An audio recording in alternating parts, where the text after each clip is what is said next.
yung health natin. Kasi naman Naiyak ka na siya.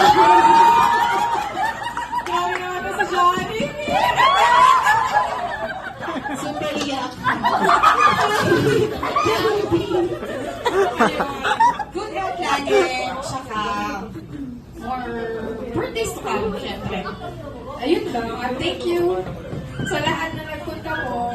Especially sa brother ko. Thank you sa lahat ng nag-effort nito.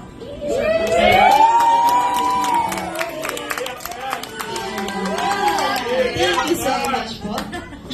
Alright, so pwede na po tayo mag-take a picture dito sa unahan together with our best friend Jollibee and Ma'am Carol. Lahat po ng Jollies po na natin.